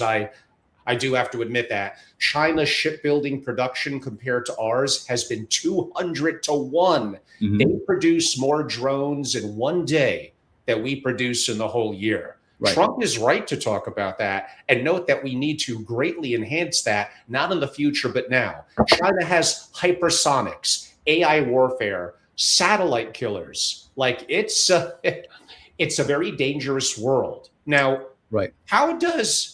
let's ignore American families, international families that are, I don't know, playing both sides, looking to invest. How do they restructure some of their asset allocation, their thinking? Should they be more active in Asia? Should they have satellite offices there? How can they invest more aggressively there? There's a nuance of questions we could dive into. Sure. Okay, let's before I answer, before I give my opinions for international families, let's go back to the U.S. a little bit, right? But there's been acceleration. It's very exciting. Thousands of plans across private sector, public sector as well. Because one core thing that Americans need to catch up on, obviously, is really advanced manufacturing capacity, processing capacity, right? There's actually not a lack of critical minerals and all that. In fact, Japan recently, if I'm not incorrect, just discovered a massive set of untapped set of critical minerals close by Japan. That's very exciting because that's part of kind of protecting, reshifting the supply chain, because Americans been very vulnerable to the Chinese in supply chain, right? And that's why the Trump administration is very important in protecting, upgrading, reshoring, onshoring, and getting rid of a lot of stupid regulations and make it much quicker to build, invest, whether it's AI data centers and putting data centers over liquid gas and all that, even processing, mineral processing. Most of American land is actually desert. A lot of them is actually over probably like natural gas and some energy sources. So of course we're concerned about we don't want that in our backyard, correct? We don't want it next to Atherton and San Jose to have a raw mineral processing plant. But you could go to many parts in the Midwest, to certain parts of Nevada, Montana, and all that, right? So and that's happening already. So and I'm seeing I see deal flow on a daily basis, right? It's like all sorts of across the AI a layer cake, across all sorts of horizontal sectors and all that. And I think in summary, I encourage for those family offices, investors here, that's within your core, within your core interest, to really look into real good opportunities, right? To accelerating the manufacturing capacity, the mineral processing capacity, because most of the processing has been inside China. And so there's a lot of growth ahead in terms of investment and building. So that's a bit of a comment. Now going to international family, at the end of the day, is very exciting. Trump did a great job along with his team securing at least $6 trillion from foreign governments and also private sectors in reinvesting like FDI and private sector as well. So, and America this year, I think we ended up last quarter like over 5% GDP at a 30.6 trillion GDP. Do the math, right? And I think this year, don't be surprised that we could be above 5, best case maybe even 6. You do the math, 5% of close to 31 trillion, that's $1.6 trillion additional growth. That $1.6 trillion is greater than the GDP of most countries out there. It's very exciting. And then a lot of those trillions that are secured are not going to be spent this year. It's going to spend over years to come, not to mention more coming. So at the end of the day, America is still the safest haven. It's still the haven in investing. Like for me, I don't plan to leave. I love America. I believe in America for the long term, assuming that we're not going to enter into some end time situation. I'm not going to talk about that. So but it is I think look at Europe's degrowth. We're going to see how EU Inc. is going to play out. The massive deregulation make it a lot more expedient for the entrepreneurs in Europe. I think the diminishment of the Iran nuclear power and their sponsorings, they're still doing so.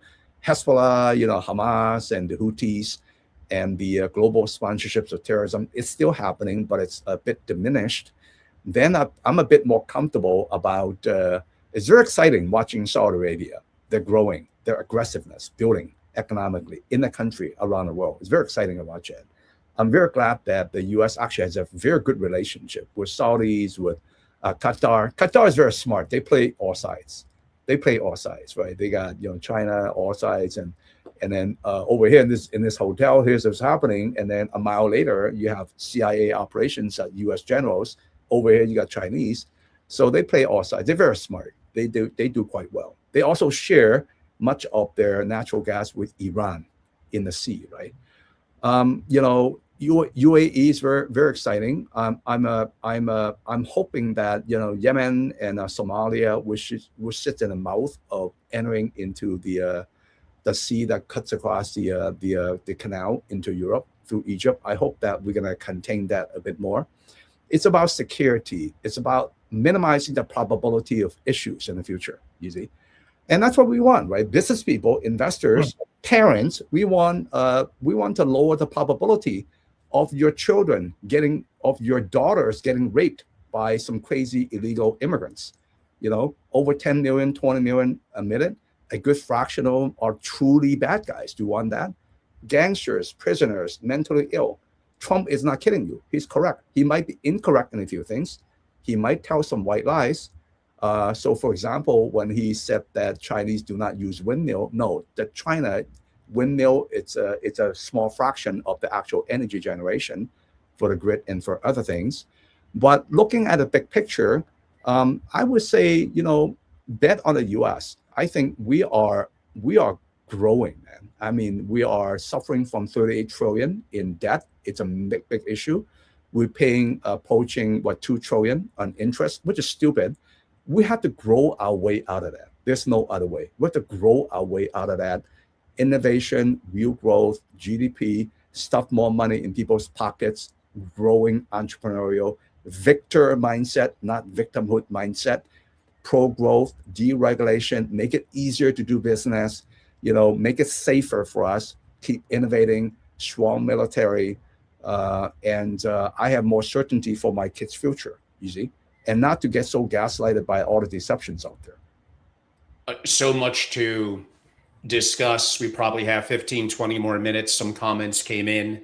Broadly, I hear what you're saying. I think most immigrants, especially those that follow the legal process, are well-meaning. My family is basically a group of immigrants, yours, yourself. Myself. Of course, there's going to be some bad apples that are going to do some bad things. And you must have control of your borders. And people that are illegal, that have committed crimes, well, they should be kicked out. Right. I think it went too far with Trump and ICE, that you have to look at the bigger picture. Those that have families that are contributing to society may be valuable, assuming coming forward and there's a process for them.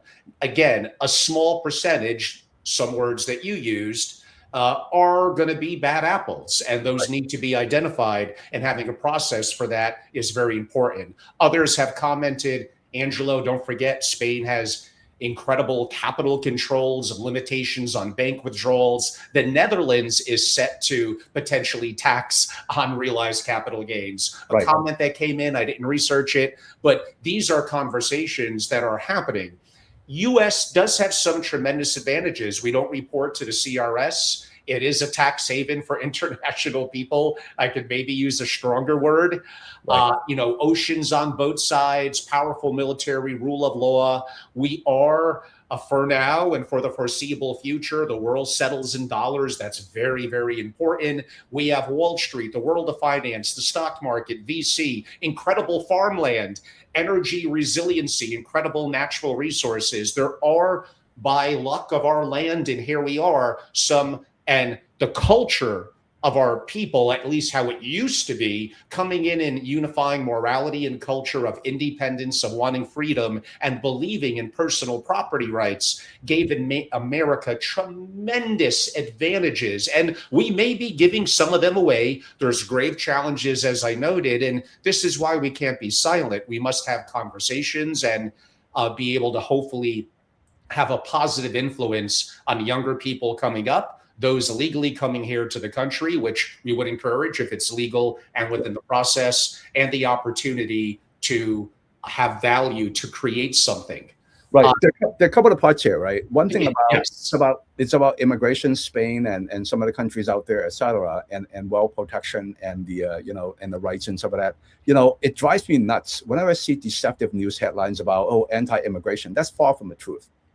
If you have to get in here legally, you have to, in fact, right now, it's really, the world changes in ways where we have to acquire, smart, value-added immigrants.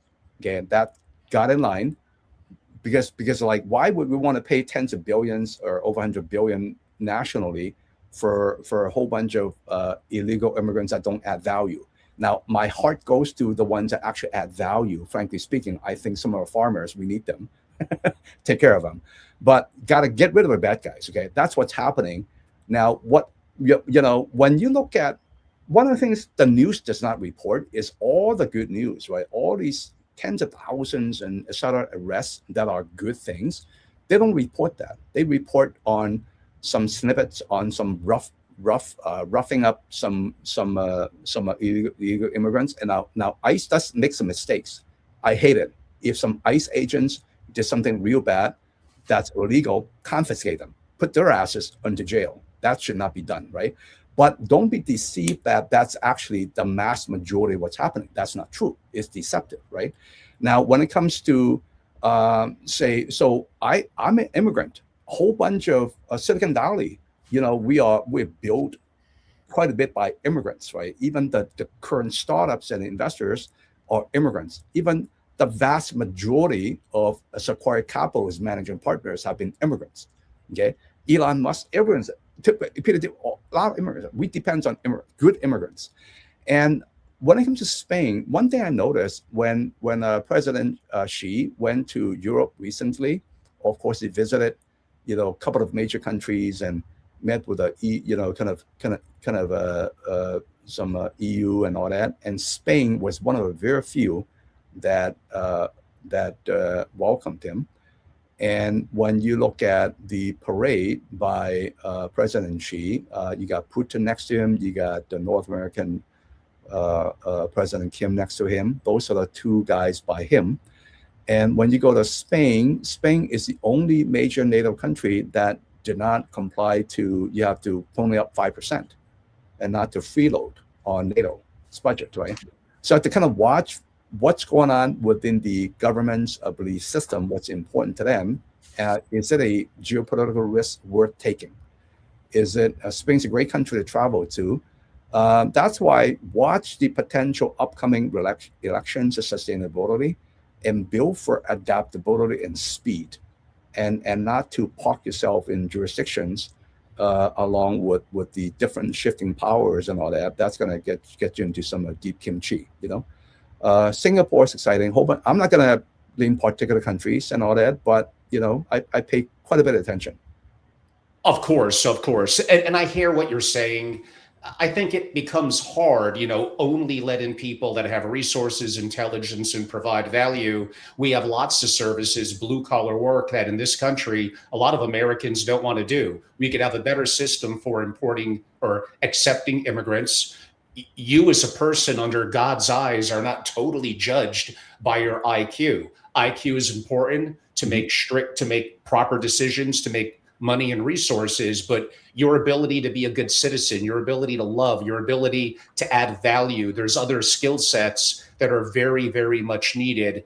Right. And I wouldn't limit it by, it's as limited by your intelligence and what's your current, PhD, and do you have that? And sure, that's good for some of the reasons that you noted. And again, population decline, not as much of an issue here in America yet as it is in other parts of the world, South Korea, Japan, and much of Europe. A couple that's married, two people that maybe has one children, that's nowhere near a replacement rate, which is probably about 2.1 or 2.2. I have more questions than answers. I don't have the answers to much of these complexities. Now we know why presidents and others, politicians, they also gray so much in a short amount of time. It is incredibly stressful. And there are grave challenges that they have to face all the time. Perhaps we could end our discussion talking about something that you hinted at in our China discussion, and the audience would know dear to my heart, and that would be AI. I think broadly, countries, family offices gravely underestimate, actually underhype AI. And this is a race between the US and China effectively only. I could get deeper into AGI and what does ASI mean. The future of capitalism is going to change as energy cost inevitably will go to near zero one day, and robotics and other services will bring labor costs to near zero. So that's a deeper, more futuristic discussion, what 10 or 15, 20 years could look at. But right now, we might have an IP advantage. We do not have an energy advantage. We do not have a manufacturing advantage. Therefore, the race between supremacy of AI and what it means to military, to manufacturing, to production, to government, to so many different things, we are gravely, gravely underestimating. And if the other candidate came into office that was not Trump, they wanted to have controls. They wanted so many different things that would have put us so far behind. China would have dominated within, I think, 4 to 6 years, and it would have been game over. So what do you think about the race, the AI race, the impact of energy and manufacturing, and why the US is losing aspects of that? We are not in total dominance relative to AI at all. It is very close. Right. Let's truncate that into governments, economics, and military. Okay. Now, ask me the same question again if I forget to respond to you. But when you look at China, it's very interesting. It's surrounded by all sorts of countries, right? Some of them are sort of adversarial. China's got, like you mentioned, they got. In fact, they are very smart. You get close to one half of the AI scientists are frankly speaking, Chinese, which is very interesting. Unlike the old days where software SaaS, a lot of Indians, right? And Indians very smart as well. But when it comes to maritime, actually China has a grave disadvantage. Okay, it's got only a coast that connects the coast to Japan and North Korea, South Korea, Taiwan, and then Philippines, right? And Americans are everywhere, and Southeast Asia. Okay, then you got Russia, and you got a couple of countries that are in dispute, and you got allies and all that. So they actually have a maritime disadvantage. And the reason that China's been so aggressive building up the non-oil fossil fuel dependent energy source, even though the majority is still, burning coal now and fossil, correct, today, but they are aggressively building up the other energy. They're way, way, way ahead when it comes to next generation nuclear, which is still a small part, but it's accelerating. We are catching up right now. And, when it comes to goes back to AI facilitates decision making, facilitates getting a lot more smart things done with less time, and also being able to do advanced research, create new systems, right? So AI is sort of like a new powerful reconfiguration of your heart and the brain in your human body. Okay, but it does not have a soul. Okay, humans are still souls. So when it comes to potential hot war, China, you have to think about that. China could be crippled fairly easily. They have to go through the Strait of Malacca. They have to import a lot of food, and they have to go through Japan. Okay, now the U.S. will be controlling the maritime of Greenland. Those are strategic situations. Okay, and remember, China actually depends gravely to the world on many things that sustain their society over a billion. Reportedly 1.4 billion. I don't know what the numbers are. Okay, so they actually have quite a bit of a disadvantage. And for those in the know, it's useful to note. Now, when it comes to AI, when it comes to the Chinese government having these board meetings, right, these plenums and all that, AI is right on top of the agenda. America, Trump with David Sachs as the AI and crypto czar, and with Silicon Valley, with the rest of all these micro Silicon Valleys around the West and the world, we have to dominate. We have to win in AI. If you allow the greatest elephant in the room, China is both an adversary and a partner when it comes to mutual economics, and also some cultural as well. We have to win it, right? When Trump allowed Jensen Huang, NVIDIA, to sell H200 to China, people kind of jump, oh my God, that's not good. In a way, it's not good. In a way, it's good. Huawei is racing with government support to build up its AI chip power. I heard from Eric Schmidt, right? A former Google Alphabet chairman and CEO, in a private room in FII Miami. We're in a private room together with a small group. I was very privileged to listen to some insights by him. I'm not going to tell you everything, but I learned that the physics, the down like 2.4 nanometers or something about 2 is the physics limit, right? It cannot go down further. So we're approaching that already here. That means you had more capacity, more power. Each chip could do more things faster, you see. So now the good news, the bad news is that you're helping China build a capacity, but the good news is that part of the AI stack are still American selling to the Chinese, assuming that the government is going to allow that. So when it comes to, once again, AI stack, solution stack, ecosystem, think of it as a 5-layer cake. Jensen Huang said it, right? Think of it, you're looking at GPUs, you got your energy, different energy sources, the grid, data centers, and then you got your cloud AI, and the infrastructure has been most of the talks and the investment activities, right? And some of them are late. There's still quite a bit of opportunities for those that like to get a piece of action. Look into that. And then you got the edge AI. Part of that is physical AI. Okay, it's physical AI. It's been happening for a long time already. Automated manufacturing, automated cars, right? Waymo. Now Elon's catching up, and Optimus is going to be tremendous. It's going to take a while. What I learned is that the most complex part is really the hand. The human hand is actually very complicated. Exactly. Perfect the hand is going to take quite a while. And I could imagine hundreds of millions or more of robots assisting you, over time. It's not going to happen too soon. I'm not going to be the 1.0. Let the Silicon Valley, kind of let those guys. I'll probably version 2.0. I'll jump in and use it myself. And then you got to apply AI, the services, the applications, right? You got vertical AI. My own tech company at Zero, we're doing something very exciting. We're disrupting a large $700 billion industry. We're creating a new category, right, for vertical, and also within applied AI that solves real problem in plain sight in ways that's so efficient, so fast.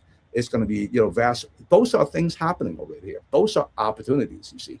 So overall, the U.S. and China both think the same way. They are both trying to dominate.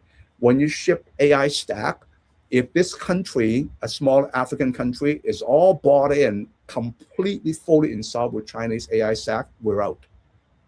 So you got to get in soon, you see. And then for part of larger countries, maybe multi parts. But even some American tech companies use AI models from China, and for good and for bad. Got to be very careful because some of your data might get routed back, right? So in summary, we have to be the winners, man. We have to really move. It's moving already, and I think we're moving in the right direction. I think each side, U.S. and China, has got strengths and some relative weaknesses, but things are changing so fast right now. Lots of investment and business opportunities within those ecosystems. I'm excited. And maybe related to that, AI kills labor advantages, or will. Information asymmetries is noted. If your wealth is built on either, one, what's the pivot? And maybe a little bit related, I would say wrong question. Well, invest in AI question, maybe Right. the right question.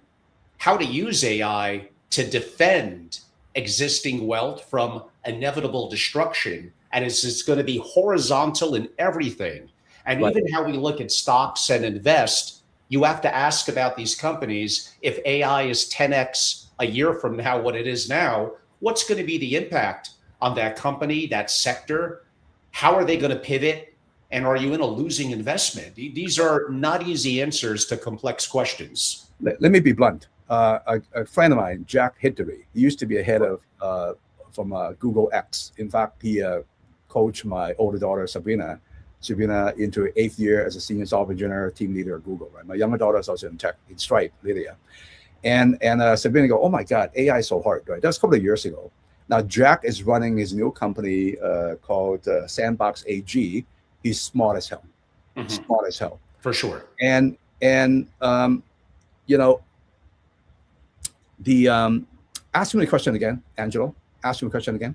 I mean, the bigger picture of it was, if AI inevitably 3x, 5x, closer to 10x in 12 to 18 months, it's going to impact companies. Their moats are coming down. How we invest and look at public and private companies is going to need to radically change. Let me be blunt in this case here. Okay, AI or die. That's a header. That's a title of his book. AI or die. It is that simple. Okay. So for those that are ignorant, don't be ignorant. Get some help. Okay. In fact, when it comes to Gen Z, so I tell parents all the time, my private clients, right, and also my friends, is that get your Gen Z, unless they're lazy asses who don't learn, but if they have a brain, they're very into AI and tech. Get them to reverse mentor you. Get them to help you implement, and I do that all the time with my own daughters to help my wife, right? And some of the Gen Zs are brilliant when it comes to the speed of adapting and using technology and AI. Some of them are still learning. And in fact, Jensen gave a very good example. And I could give you a lot of examples as well. You're a nurse, okay? The average nurse, unfortunately, spend around one half, more or less, of the time doing some mundane work, right? Some filing, clerical work, etc. Imagine you're going to use AI to do a good part of that, to free up a good part of your time. You're going to spend more time with patients. That means you can spend more time with more patients. That means the hospital or the clinic are going to be able to bring in, accelerate getting more patients, and they're going to raise the revenue and growth. How cool is that, right? In fact, that's going to generate more jobs for more nurses because demand is rising. It's a victor mindset, not the victim mindset. Okay, it's not like all AI is going to wipe out a lot of jobs. Now, some jobs are going to be wiped out for sure. And more, the junior software engineers and mundane coding right now become very good in prompting, and then have, you did it, right, Angelo, get them to write programs for you. And you got the software engineers that are smart, they're using that to free up their time to more complicated, advanced, critical thinking human work, you see? So your AI could help you become more productive, get you more creative. I myself, I am completing cloning Jason Ma using a Gen AI right now. It's been so helpful, so helpful. Free up my time, get me more productive, help me with advanced research, craft strategies, other things that I could never do myself. In fact, part of AGI, part of artificial general intelligence is here already, because I'm noticing that the latest open AI, ChatGPT, Claude, from Anthropic, XAI Grok and Gemini, Google Gemini. Part of what they do, they're smarter than me already. They can do things I cannot do. Artificial super intelligence it's maybe a lingo from Silicon Valley that's way years and years and years away, but part of AGI is here already. So in summary, AI or die. And maybe that kind of answers a very quick final question I had as we wrap up. What's the catastrophe that everyone can see but refuses to act on? I have a story that I tell at my events about the Detroit paradox, that in the 60s, Detroit, a thriving city, three of the largest companies on earth, they saw the rise of the Japan automakers, but they elected through arrogance, ego, confidence of existing success that they think would last forever, until it didn't. Really, within 10 years, it radically changed. Possibly the answer to what's the catastrophe everyone can see but refuses to act on, it may simply be the impact of AI and their slowness to adapt to it. I would probably, if I had to keep it 2 sentences, that might do it for me.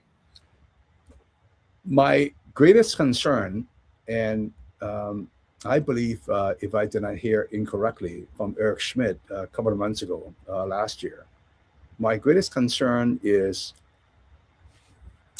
if AI gets unchecked in ways where this political race between the powers, right? Mostly it's between US and China, and plus other countries that are getting more and more effective using AI for their own sovereignty, for public-private sectors.